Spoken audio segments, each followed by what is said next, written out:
Olá, tudo bem? Meu nome é Milena Chat e hoje eu vim falar sobre algumas dicas de como você vai dizer um não para um cliente em que ele sempre esteve acostumado com um processo de acompanhamento ou um processo de atendimento que você fazia para ele anos atrás e no decorrer você corrigiu esse processo e viu que não era viável. Difícil, né? Então, hoje eu vou falar sobre isso e vou te dar 3 dicas de como a gente pode resolver isso no decorrer do processo, corrigindo e melhorando para que você consiga nos próximos clientes não cometer os mesmos erros do início da carreira.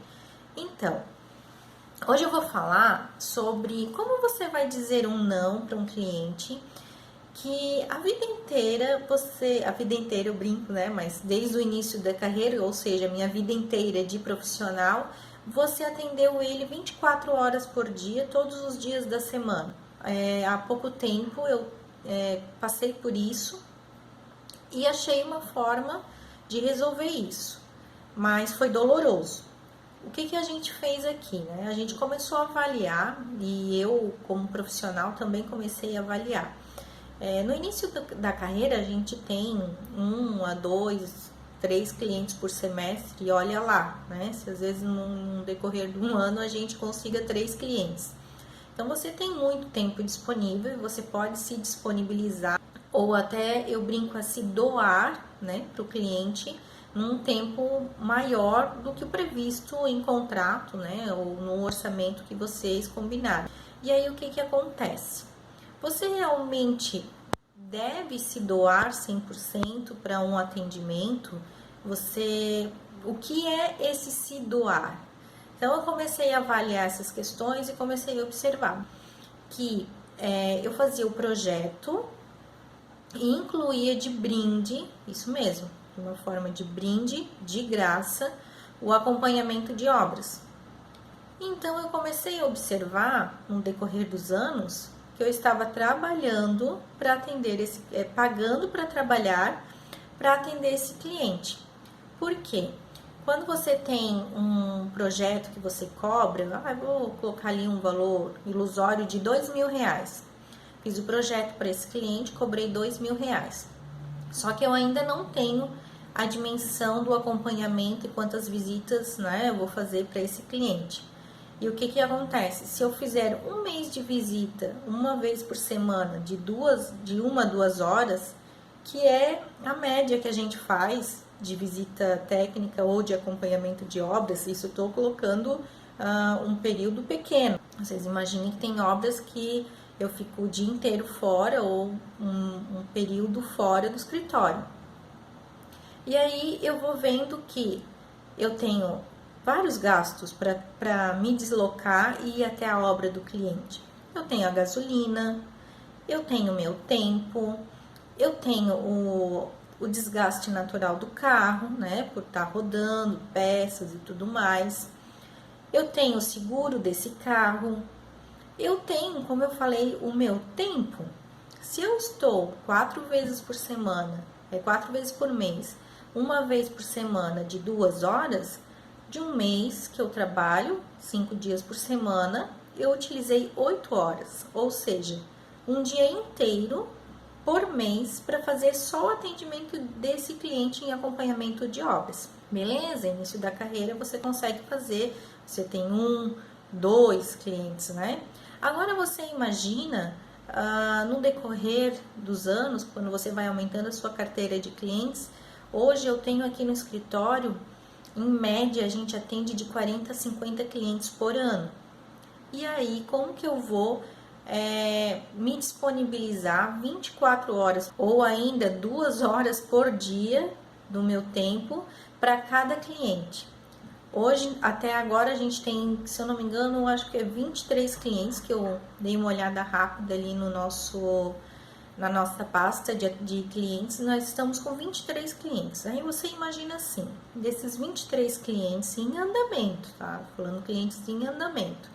23 clientes em andamento. Você pega e tira para todos eles, você se doa 2 horas por dia. Impossível, né? Pois é impossível.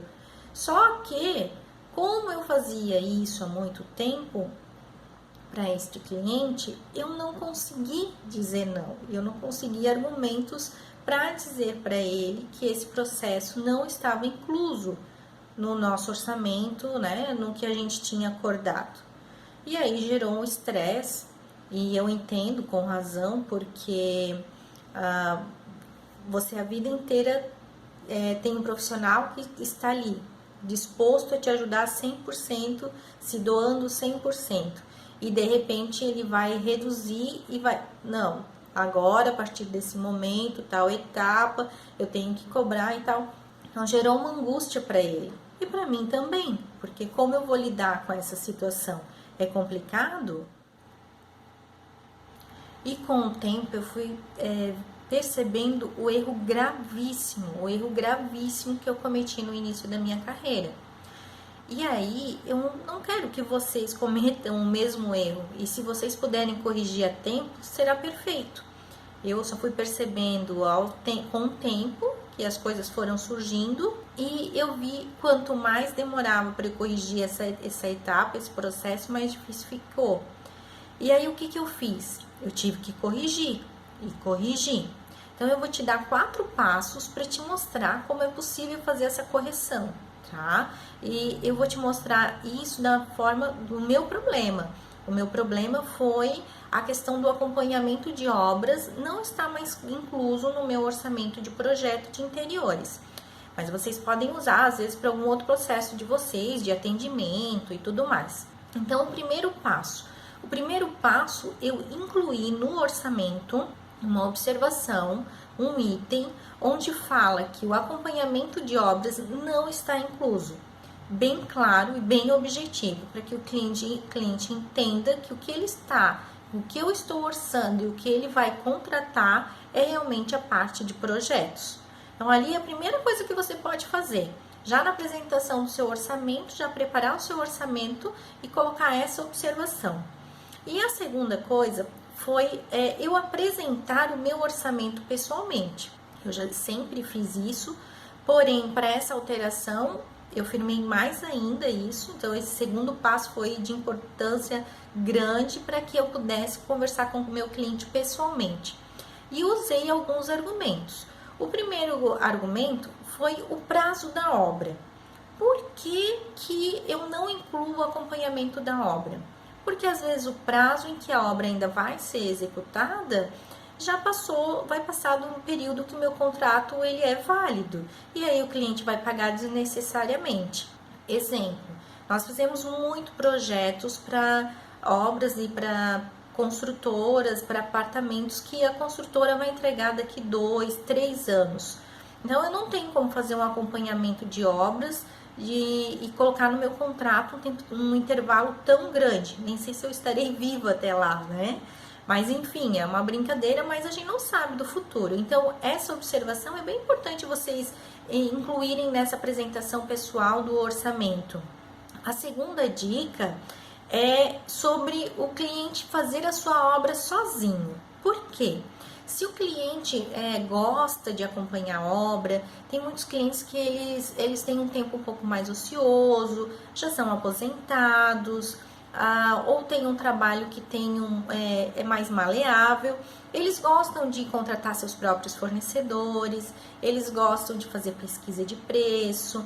Então, isso é desnecessário ter um profissional, né, para que ele faça o acompanhamento de obras, porque muitas etapas o profissional já não vai estar fazendo. Então, isso vai reduzir o custo para ele, sim. E um outro argumento forte é que, muitas vezes, para esse cliente que gosta de fazer as coisas sozinho, apenas uma visita técnica já seja o suficiente. Então, para que ele vai pagar um mês de acompanhamento de obras ou vai, né, verificar um valor lá que vai estar acrescentado no seu orçamento de projetos, se ele pode tocar a obra dele sozinho? Essas coisas vão fazendo com que firme para o cliente a importância de estar separado do projeto o acompanhamento de obras.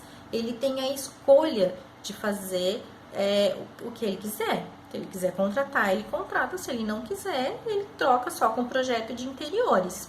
E aí você vai criando argumentos e vai mostrando para ele a importância de estar separado e de fazer isso, né, em outra etapa, ou até mesmo nem fazer nesse momento, ou até mesmo tocar esse projeto sozinho.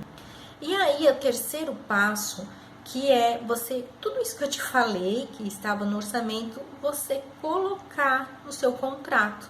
É bonitinho ou bonitinha, você nem tem contrato ainda, né? Então, trata de providenciar. Trata de providenciar porque é muito importante você colocar essa observação. E quando a gente fala essas observações no contrato, é fundamental. Principalmente essa observação, né, colocar uma cláusula que não tem acompanhamento de obras, que tem apenas uma visita técnica. E falando nisso, vocês sabem a diferença entre visita técnica e acompanhamento de obras? Vocês sabem dessas coisas? Curtam o meu vídeo, comentem isso abaixo do vídeo para eu saber o que vocês estão pensando, se vocês entendem o que eu estou passando, se vocês têm essa dúvida, esse cliente que vocês não conseguem mais limitar até onde o contrato foi contratado e o que não foi contratado. Coloquem algumas observações aqui embaixo. Às vezes você está com o mesmo problema que eu e a gente pode trabalhar juntas e eu posso te ajudar também, ok?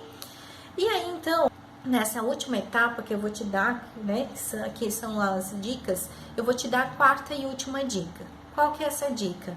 É você, mesmo na apresentação do orçamento, você mostrar para ele o que é um acompanhamento de obras, explicar para ele a diferença desse acompanhamento de obras. E aí ele vai entender que um acompanhamento de obras não é simplesmente lá na visita e olhar se o pedreiro está lá, não é só entregar o projeto para o fornecedor, é realmente acompanhar o processo, é acompanhar a etapa. E isso leva custos, leva tempo profissional nosso. E quando o cliente ele entende isso, fica tudo mais fácil. Por isso eu acho importante que vocês sigam essas 4 dicas, né? Que seria você incluir isso no seu orçamento. A segunda, apresentar isso no seu orçamento, usando os argumentos que eu comentei para vocês. Colocar em contrato, bem importante colocar em contrato. E também a quarta e última dica, explicar para ele o que é um acompanhamento de obras. Às vezes o acompanhamento de obras, ele é tão mais complexo do que a gente imagina. E o cliente, ele não tem essa visão, ele acha que é só a nossa presença lá é fundamental, e não é. Tem todo um conhecimento técnico, as etapas, tudo isso que vai fazendo diferença para a obra dele. Então, ele tem que entender que esse trabalho tem que ser valorizado, é um trabalho que requer tempo e dedicação. Mas e aí? E aquele cliente que você já começou a atender errado lá do começo? Como que você vai fazer? Você já pensou nisso? Pois então, não tem como te iludir. Você vai ter que falar para ele. Só que o que você vai fazer? Você vai fazer numa forma que ele entenda esse processo antes mesmo dele assinar um novo contrato com você, com um novo projeto. Então, já nessa primeira apresentação, você segue todas essas dicas que eu te dei e já deixa claro para ele estar bem ciente do que está acontecendo. É fácil? Não é. Geram mudanças? Geram mudanças. Toda mudança tem um transtorno, né? Ela requer tem um processo um pouco mais difícil na mudança de aceitação e tudo mais. E vou dizer para vocês que eu perdi desde o início da carreira, depois que eu fiz essas alterações no contrato e fiz essas observações, separei algumas coisas que lá no início da carreira eu fazia, agora não faço mais. Perdi sim, eu perdi alguns clientes e não vou dizer para vocês que eu não perdi. Só que isso me gerou muito mais segurança, me gerou muito mais controle financeiro sobre o meu tempo e sobre o meu dinheiro, porque a gente vai aprendendo que essas coisas geram custos e que se a gente não calcular, a gente está trabalhando de graça, literalmente, trabalhando de graça. Então, o que acontece? Esse meu cliente antigo, ele teve, assim, foi muito constrangedor, assim, ele comentou algumas coisas e tal, me chamou de dinheirista, que eu tava agora querendo só pensava em dinheiro, que não queria mais ajudar ele e tal. E aí depois que ele me falou isso, eu comecei a avaliar. Vamos lá, vamos fazer uma comparação com a padaria. Você vai lá na padaria comprar o seu pãozinho francês. Você compra o seu pãozinho francês, você dá o dinheiro e pega o pão francês. A padaria, ela tem alguma obrigação de lhe dar um café com leite? Ah, porque você é querido, ela vai te dar mais uma massinha? Ah, porque você é querido, hoje eu vou te dar o pãozinho com o café com leite? Não, ela não tem nenhuma obrigação. E isso gera um custo para ela. Então, por que a gente, como profissional, tem que se doar 100% sempre? Vejam bem, tem uma grande diferença que eu falo. Quando a gente fala em se doar, não quer dizer que eu não me dou, pelo contrário. Eu me dou, mas no momento certo. E como é esse momento certo? Essa semana eu tive, além de todos esses argumentos negativos desse cliente, que me deixou um pouco abalada, e eu acredito que realmente eu perdi esse cliente não vai mais fazer parte da minha carteira, né? Mas, enfim, eu corrigi um processo e eu tenho que seguir nesse processo. Eu tenho pessoas trabalhando, eu tenho o meu tempo, que cada vez mais a gente trabalha com o tempo e o tempo é curto, a gente tem que valorizar as coisas, tem que se dedicar no conhecimento que a gente tem. Eu não posso fazer um trabalho que eu vou lá e faço porque eu me disponibilizei a fazer isso, porque eu sempre fiz. Não. Mas mesmo assim eu faço e estou fazendo muito bem feito, tá? Ainda estou acompanhando a obra, a gente faz as visitas semanais, normalmente como tem que ser. Porém, essas coisas elas começaram a mexer comigo e aí eu comecei a observar algumas coisas e refletir um pouquinho. Se a gente pode mudar dessa forma do cliente pensar, a gente não pode. Vai dele saber de todo o meu conhecimento, de toda a minha experiência, todos os anos que eu passei dedicando a ele, o bom trabalho que eu fiz a ele e a família dele. Ele pode levar isso em consideração ou não, né? Vai depender muito dele. O que eu não posso me sentir insegura em dizer a ele o que está ou o que não está incluso. Inclusive porque estava em contrato, né? Só não ficou muito bem claro no início da obra. E aí, eu vou falar mais uma coisinha para vocês. Nessa mesma semana que eu tive essa crítica, né? E que na verdade foi construtiva, que eu acabei desenvolvendo esse vídeo legal para vocês. Eu também me doei um pouco. Como? Eu vou explicar. Eu tenho uma cliente, ela já terminou o projeto faz um tempo comigo. E aí ela me ligou. Milena, sabe aquele cantinho debaixo da escada, na minha sala, assim? Tá muito morto, eu ainda não consegui decorar. Você me ajuda? Ajudo. Mas, Milena, quanto podes me ajudar? Eu posso te ajudar da seguinte forma. Eu tô com a agenda bem cheia essa semana, tenho muitas obras para ir, mas eu posso encaixar esse atendimento com outro cliente. Se você quiser, tem uma empresa de paisagismo e jardinagem aqui perto do escritório. A gente combina um dia que eu já vou sair para um outro atendimento e a gente vai ali e monta esses vasos de decoração, monta esses vasos, eu te oriento, te ajudo para o que fica bom lá naquele espaço. O que tu achas? Tu farias isso por mim? Faço. E aí ela perguntou, tem algum custo? Eu falei, claro que não. É uma ajuda, não tem problema. Vem aqui que eu vou fazer isso para ti. E aí um dia eu saindo para um atendimento, liguei para ela, ou ela me ligou, nem lembro. E aí eu disse, olha, eu estou aqui próximo, estou saindo de um atendimento, posso ir ali agora, queres ir? Não, vamos, então eu vou. E aí a gente foi lá, eu olhei, escolhi os vasos para ela, a gente fez combinação de cores, escolheu as plantas, o tipo da terra, claro que com a ajuda do paisagismo, né, do responsável, porque eu também não tenho tanto conhecimento assim, e ficou um vaso bem bacana e completou o espaço dela. Então, isso que eu te digo, isso foi um agrado, né? Mas agora eu não posso levar isso sempre ao pé da letra com todos os clientes em todos os momentos. E eu incluí esse processo junto de um outro andamento de uma outra obra. E aí eu posso ainda ir um pouco mais longe quando a gente fala em agregar ao nosso serviço, fazer sempre um pouco a mais do que a gente foi contratado. Fui contratada para fazer um projeto comercial e também eles contrataram meu acompanhamento de obras. Na verdade, essa é uma execução de obras. O que eu fiz? Eu incluí coisas a mais sem a cliente saber, sem custo para ela. Por exemplo, na marcenaria, como ela é nossa, eu tenho um pouco mais de liberdade, pedi lá para minha equipe da marcenaria incluir alguns acabamentos, alguns revestimentos diferenciados, puxadores diferenciados, coisas que ela não pagou no orçamento, ela não fez, ela fechou o pacote e pagou aquele valor. Só que eu vi que aqueles detalhes iam fazer a diferença na obra dela. Isso foi o a mais. Eu conversei com o fornecedor e pedi para ele, tu poderias fazer tal coisa para mim? Só que assim, essa cliente, ela já tem um orçamento curto. Tu achas que tu consegues te doar também e a gente acrescentar isso para ela na obra? E ele disse, sim, Helena, é um a mais que a gente pode fazer.